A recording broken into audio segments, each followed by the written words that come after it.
Okay, thank you so much. It's a real pleasure and honour to be invited. It's been a great event. I'm going to be talking about how to mend a broken heart. So I think we've all been heartbroken at some point in our lives, but essentially the type of heartbreak I'm talking about is much more dangerous, and unfortunately it's deadly. And this is a type of heartbreak that we call heart failure. So what is heart failure? It's essentially in the name. Heart failure is when the heart fails. It loses its ability to supply the tissues of your body with enough blood to make those tissues function.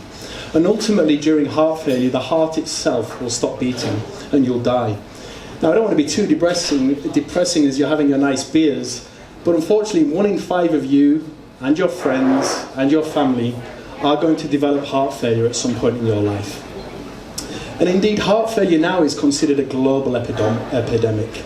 It's having an incredible impact on society, both impact on terms of death, mortality, but also in terms of morbidity. And indeed, heart failure, surprisingly, is associated with huge levels of mental illness also. It's a real problem. Are you at risk? I'm not going to talk about some of the risk factors like drinking alcohol right now, but I am going to mention a few of the risk factors that actually place you at risk over your lifetime of developing this disease. Unfortunately, some of us, due to our genetics, are more predisposed to develop certain types of heart failure. Our lifestyle choices really drive heart failure. It's quite interesting. Heart failure is really a preventable disease. It's really driven by different aspects of your lifestyle, whether that's smoking, whether it's being inactive, the foods you eat, etc. And also heart attacks. When you have a blockage in the artery and you have a heart attack, this ultimately leads to heart failure over time. The signs and the symptoms, all the typical things you might expect, but some other things that maybe you don't expect. So shortness of breath, fainting, any physical activity, any exertion tends to result in a very poor outcome for you. In particular, it's an interesting disease syndrome because it appears that the burden on women is actually greater than men, especially women over the age of 50. So it does have a gender bias as well, which I think is important to think about. Now, in addition to its impact on you, your friends, your family, it's actually having a very big impact on healthcare systems and healthcare economics in general. If you look at these numbers from 2012, the costs were astronomical. So much so that even the United Nations and the World Health Organization is really saying that we have to think about ways to tackle heart failure, because essentially it can bankrupt health systems and healthcare providers. Interestingly, you'll see most of the cost to treat heart failure is driven by the patients being in and out of hospital. Because once you're diagnosed with heart failure, ultimately until death, you're spending a lot of time being hospitalized. So what is the cause, actually? It's quite interesting. There's this process called scarring, which essentially on this image is represented by this purple tissue. So scarring, we have it all over the body. You have it on your arms when you cut yourself. Now, scarring happens in the heart whenever the heart is under stress. Those various risk factors place the heart under stress. And what happens is the heart tries to adapt. It tries to repair itself using this process of scarring, which is a fundamental reparative process. But this process of scarring in the heart actually leads to some very toxic effects. It's like a toxic glue. It impacts the ability and the stiffness of the heart, its ability to contract and relax. It also affects the ability of blood to perfuse within the heart. And most scarily, from a perspective of dropping down dead, this collagen, this scar tissue, can affect the electrical conductivity in the heart. And this can essentially drive what we call sudden cardiac death or arrhythmias. Now, as I mentioned, fibrosis or scarring is a natural reparative process. It's very important. But the problem in the heart is this process starts to run out of control. And so it's like a tsunami of collagen, which ultimately destroys the heart and results in death. Now, here I've shown some very recent and important clinical data, which I'll just briefly describe. Essentially, what this graph is showing is when a patient is diagnosed for the first time with heart failure, over time, so this is 3 years after diagnosis, what is the probability of hospitalization or death? And these patients have had what we call a cardiac magnetic resonance imaging. This allows you to image the heart non-invasively and measure the amount of scarring. And what we find in patients is the amount of this scarring, this percentage, what's called ECV, has a huge prognostic impact on your likelihood of being rehospitalized or unfortunately dying.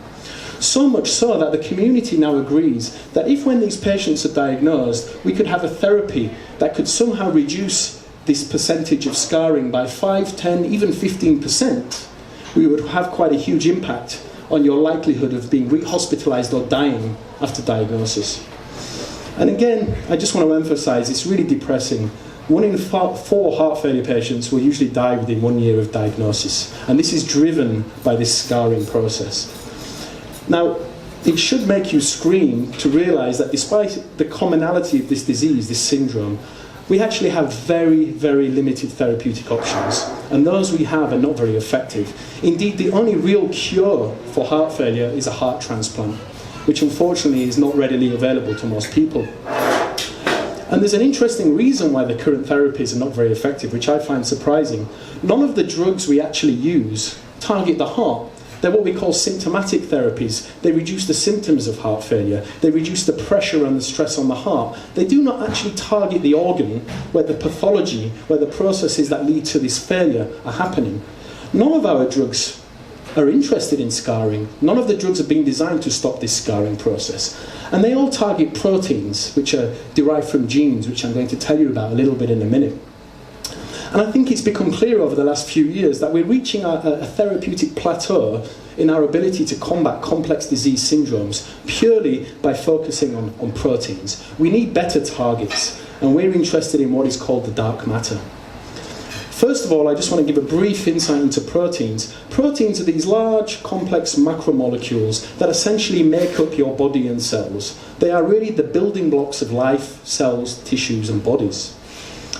And when we want to ask where do proteins come from, well, a lot of this was driven by fundamental work from the discoverers of the structure of DNA, James Watson and Francis Crick. They came up with this idea, which I think many of the biologists in the audience will know very well, which is the central dogma, which describes how proteins are coded for. What is the code of life that gives generation to proteins? Now, proteins are actually derived from a code that's embedded in your DNA.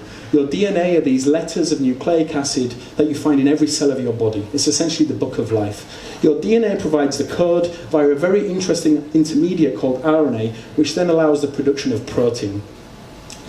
So your complete genetic code, think about all of the DNA that makes you. You could think about it like a nice apple pie. That is what we call your genome. And we had a groundbreaking event, which I was lucky, I was doing my bachelor's degree at the time, where for the first time, we mapped your genome. We determined what every single base, every single piece of your genetic code was in the early 2000s. And we realized it's huge, actually. It's over 3 billion letters. Your book of life, what makes you, what codes for your protein, is 3 billion letters of code. But straight after the sequencing of the human genome, when people started to say, well, let's find all the proteins, let's start examining the proteins. Proteins are the building blocks, they make life. We had a huge surprise. If you were to imagine cutting this apple pie, only a small part of it, and actually this is even bigger than it actually is, only 2% of all the DNA in your cells, your book of life, only 2% of it codes for protein, the genes. Only 2% of your genome is genes. This was a huge surprise at the time, and quite controversial, and for me was an opportunity and a very interesting observation. Now, I remember at the time, and this was for about 10 years, for about a decade, this was the dogma. We called this 98% of your DNA that doesn't make protein, doesn't code for genes, we called it junk. It's evolutionary trash. It doesn't do anything useful. We just haven't got rid of it. It's junk DNA. And indeed, I'd recommend, if you're interested in junk DNA, you should maybe read this book. It's very, very interesting. But I think many of us, and I know some people here in the audience, even at that time, we were saying, is it really junk? How can 98% of our genetic code be trash, be junk? But I can tell you there was a very, very strong conviction at the time amongst academics and amongst the community.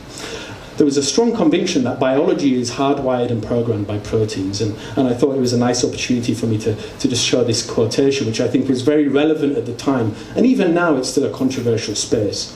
But then, with advancing technologies, with convergence of different technologies that allow us to peer and examine and explore this junk DNA, we made some quite interesting discoveries as a community. And what we actually found was that this junk actually is potential gold. It's especially from a therapeutic perspective and from understanding the nature of biology. So to explain that, I want you to think of a human body or any organism as a beautiful house, a beautiful mansion. This is a building which is built from what? The building blocks of life, bricks. But the real question when you think about it is, okay, you have a code of how to make a brick, but how can you turn a pile of bricks like that into a beautiful building like this? Now this really is what junk DNA is. Junk DNA is the architectural design. It's the underlying information and structure that allows our body to know how to put these building blocks, these proteins, in the right place, at the right time, in the right context. This is essentially what we're starting to realize junk DNA is. And I like to think of it myself more as, I've called it an IPU, but think of it as a CPU. It's the information processing portion of the genome. Now what makes a human and a fly is actually not the proteins, because believe it or not, when we sequenced the human genome and decoded all of these proteins, we realized at the protein level, we're almost identical to a fly or a worm. So what makes us different? It's how these proteins are told where to go, what to do, what combination. This is what junk DNA is. And it's for that reason that now we don't like to use the word junk DNA. We like to call it dark matter, because we know it's there, we know it's very, very important. We don't quite know exactly what it's doing, but it requires investigation. And we had another surprise around the same time. Once we started exploring this dark matter, remember I mentioned RNA, I mentioned this central dogma. RNA is this intermediate before the genetic code DNA and the building blocks proteins. We assumed and we thought RNA was purely there as an intermediate to pass on that code. It turns out that a lot of this dark matter, 80% of your genome, is actually making RNA that does not make for protein. And these RNAs, which we can call dark matter RNAs, and they have more technical terms, it's actually, we're realizing a new type of gene. They're very interesting molecules. They're nucleic acids made out of base pairs that can fold into very, very complex structures. And we're realizing every single week that they have a vast, diverse array of functions. They are extremely functionally diverse. So you could think about these new dark matter RNAs or genes as a very complex Swiss Army knife.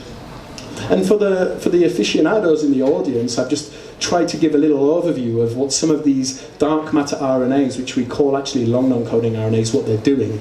The key message to take home from this complex image is you can see most of the time they're interacting and orchestrating with these little blobs. These blobs are the proteins, the building blocks. So these RNAs are the information processing units that assemble and control the building blocks of life.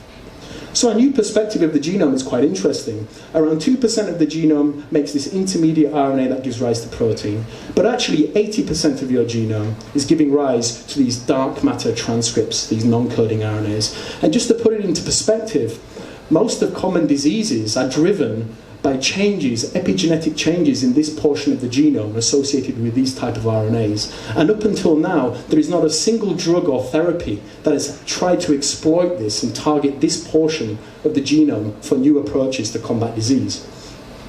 So when I came here to Lausanne, one of the ideas was, using excellent core facilities here in the region, was to say, let's try to peer into this dark matter and let's map this landscape for the first time in a mammalian system.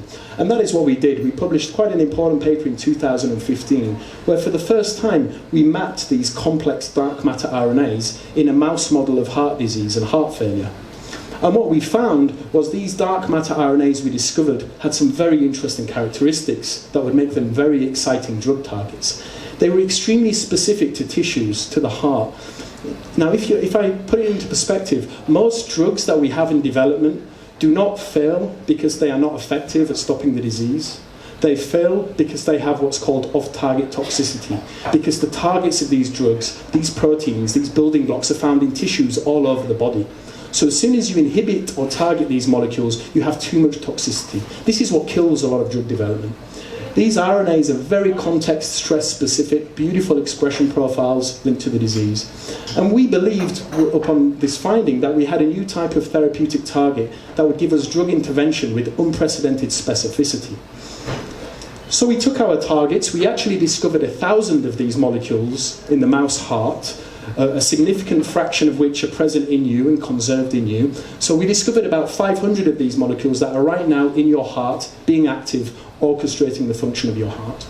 And we explored then using a discovery engine to try to identify one of these molecules that is specific to this process of scarring, that could represent a new type of drug target. And that's what we did. We actually identified a long non-coding RNA that we called Wisper. This was quite an important publication in the field. It got a lot of attention at the time. And the main reason it got so much attention is because of this. This molecule is the first example of a tissue-specific regulator of scarring. This molecule, Wisper, you only find in the heart.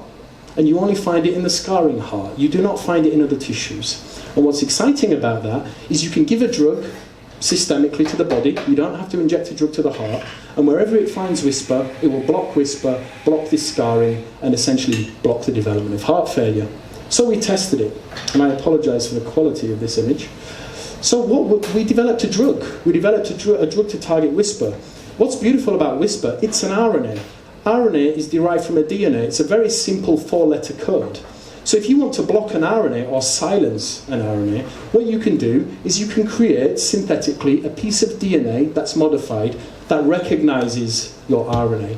And that's exactly what we did. We created this drug which essentially can bind Wisper, the green strand here of the RNA, and silence it. You can target it for degradation. So, I apologise, we have also had to use animal models, but I hope in this presentation you'll see why it is important sometimes to use animal models to understand disease. We took a mouse, we gave mice a heart attack. Yep, I know, that's kind of ugly, but it's important. And about a month after giving mice a heart attack, they developed heart failure in a very similar way to humans. So what we did in these mice, after they'd had a heart attack, very similar to what would happen to you if you had a heart attack, you go into hospital, we gave them an injection of our drug, our Wisper silencing drug. And what did we find? Well, what we found was quite unprecedented in the literature. We were able, so this is a section of a mouse heart that had received our drug. This is a section of a mouse heart that hadn't. And where you see this blue staining, this is this collagen, this scar toxic tissue. And what you realise is we were actually able to block this process of scarring, specifically in the heart, by around 70%, which is really unprecedented in the field. Furthermore, and more importantly to cardiologists and when you're in hospital, we investigated the effect on the function of the heart, the ability of it to contract, how strong is the function, and also how are the structure of the heart, is it dilated? Because what we see is in a failing human heart, like we see here, the walls start to get thin, the heart starts to dilate, and essentially that's what leads to failure. But you can see that in the mice that received our drug, we maintained a nice structure of the heart. It wasn't dilating. And most importantly, we were able to improve the function of the heart by around 40%. Again, pretty unprecedented in this type of mouse model. And most importantly, when you're thinking about long-term mortality and ability to die, the mice that received our anti-Wisper drug who had a heart attack actually had a survival rate comparable to the mice that were not given a heart attack, the control mice. So essentially we believe, this is a little bit of a technical slide, but we believe that Wisper, silencing Wisper, represents a next generation approach to combat heart failure. We've done a lot of work understanding how Wisper works, and again bringing in this concept of the building blocks. What we realised was Wisper controls a fundamental building block's ability to move in a cell, which causes fibrosis. And you can see that what's really interesting about Wisper versus the other type of therapeutic targets, these protein targets, is that Wisper is only in the heart. It's tissue specific. Most of the other companies and big pharma trying to block this process of scarring, they're going after these blue things. These blue things are found everywhere. So I think a silent Wisper really brings hope now to potentially membrane broken hearts in the future. And I just want to finish one minute just to tell you how I decided to leave academia, or why I've left academia actually. And one of the reasons is because when we saw these data, we really saw a huge potential, a huge translational potential of targeting this type of molecule. And one of the key steps in taking something from the laboratory bench to the hospital bed is intellectual property. So we did actually file a number of patents protecting this mechanism, this technology, and this approach to target Wisper, and this essentially lays the basis of HAYA Therapeutics. So really at HAYA Therapeutics we're dedicated to treating heart failure by targeting these junk RNA molecules, because we believe it actually represents a therapeutic treasure trove. And I'm convinced, in a way, that in the next 30 years you're going to see a lot of next generation therapies targeting this junk. So I just want to finish by saying thank you in particular to the members of the team at HAYA Therapeutics. Daniel is actually here in the audience. And if you're asking how long does all of this take and how much does it cost, I think just to put it into perspective, we're hoping to be able to enter into humans, to test this drug in humans in between 4 and 5 years. But it's still a long way to go. Preclinical drug development is difficult. You have to show these things are safe. You have to show these things have efficacy. So if anybody's interested in investing, we're in a financing round at the moment. So on that, I would like to say thank you. If anybody's around the Biopol Start Lab, please come in and see us anytime. We're always happy to have guests. Thank you. Thank you very much, Samir. So I just want to say that we are very pleased to have Samir here with this groundbreaking research, and we are open for questions. Please. Your name, please. Hi, I'm Patrick. Hi. Did you guys, so the background is, so you have found this non-coding RNA. Yeah. It seems to be responsible for fibrosis. So one general treatment would be just to knock it out of everybody and everybody's fine. Did you actually look at why it's important? Like what's the function of it? And sure, yeah. Did you compare maybe people who are less prone to fibrosis versus people versus... Yeah, so I mean, the function, we understand the mechanism quite well. So there's one of these proteins that is a master regulator of fibrosis in all tissues. So wherever you have fibrosis, there's this protein called TR. It's a master regulator of the fibrotic gene program. Now what Wisper does, it controls specifically in fibroblasts, the effector cells of fibrosis in the heart, the ability of this protein TR to shuttle in and out of the nucleus. So when TR shuttles into the nucleus of the cell, it regulates this fibrotic gene program. And Wisper controls that nuclear cytoplasmic shuttling. So when you have an increase in Wisper when the heart is stressed, it essentially acts as a sink to bring more of TR into the nucleus, activates the fibrotic gene program. So when we block Wisper, when we degrade Wisper, we essentially abolish that translocation of TR. Now in terms of looking in patients, that's something we're very interested to do. The problem has been actually that it's only really been the last 15 years where we've been able to non-invasively quantify fibrosis in human hearts with this cardiac magnetic resonance imaging. So we haven't had enough time to generate enough patient data globally on the amount of fibrosis correlated with these different endpoints using MRI imaging to then do some genetic analyses. Because we have looked in the Wisper genetic locus, where Wisper is from, and there are what we call these single nucleotide variants. So there are variations in people's DNA in this locus in humans. Now, whether those differences somehow predispose you to have more scarring is very interesting. In terms of knocking it out, you mean germline editing? So, yeah, I mean, Wisper... Yeah, no, you would not want to do that. No, I know. Because, yeah. Let's assume. Well, even then, Wisper actually has an important function at low levels. If you delete Wisper, you will be born with a heart with no fibroblasts, which is very bad. So what you don't want to remove Wisper, you want to remove this pathological induction. Yeah, thanks. Okay, more questions? Yep. Introduce yourself, please. I'm Peter, and actually, I wanted to ask you, sorry, can you use your drug, so is your drug working through the, preventing the fibrosis, or is somehow useful to get rid of it? So what we initially published was we want to block fibrosis. But this scar tissue, this build-up of scar tissue in the heart, like in other tissues, it's a rapidly turning over system. And so if you remove the cells that produce the scar tissue, what you can actually see in the mice hearts is when they've already got established scarring, then you give them Wisper treatment, the scar starts to shrink. You can induce regression. So somehow something is happening in terms of MMPs or anything that is degrading the collagen. Well, it's essentially the myofibroblasts, these activated fibroblasts. Wisper is a master survival factor of them. As soon as you remove Wisper, myofibroblasts die.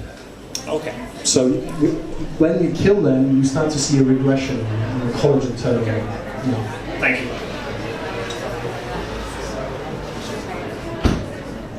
Hi, I'm Daniela.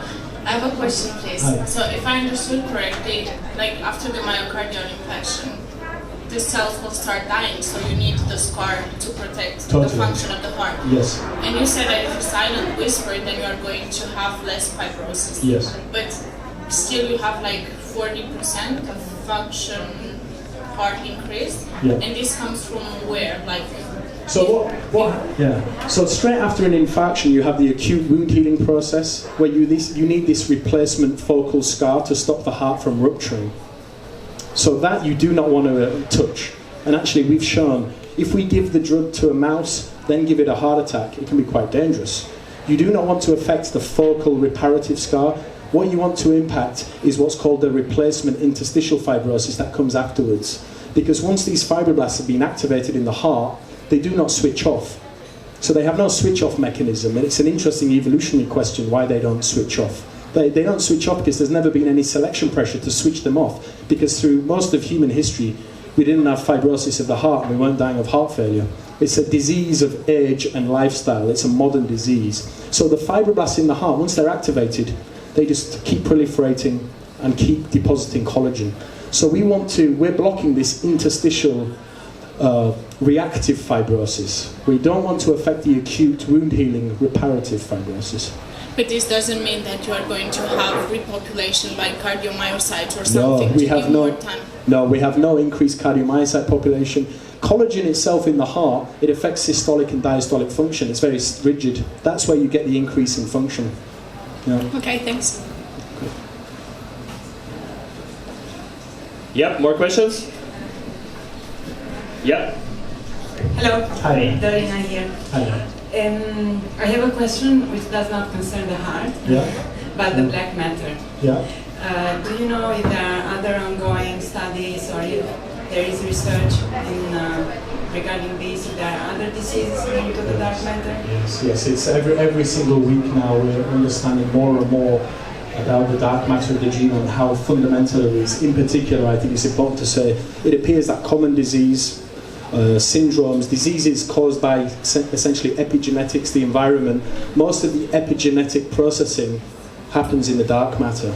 So there's many, many diseases, many people are very, very interested. It's a really exciting topic right now. Next question. Your name again?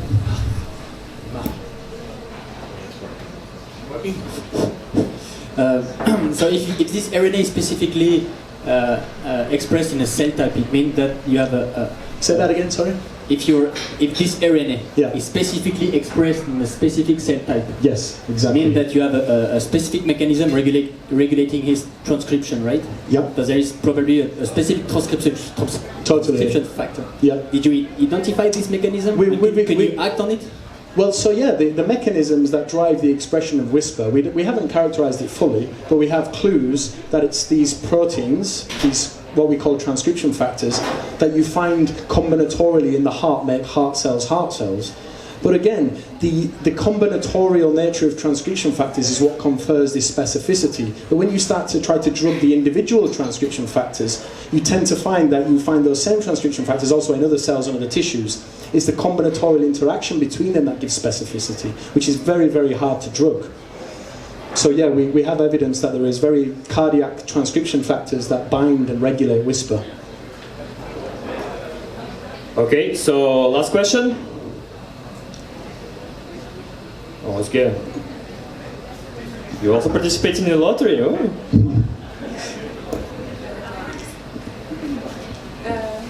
Okay, so I'm not a molecular biologist with limited understanding of how you detect this particular RNA. Like, were you lucky to find that was the RNA that's so critical?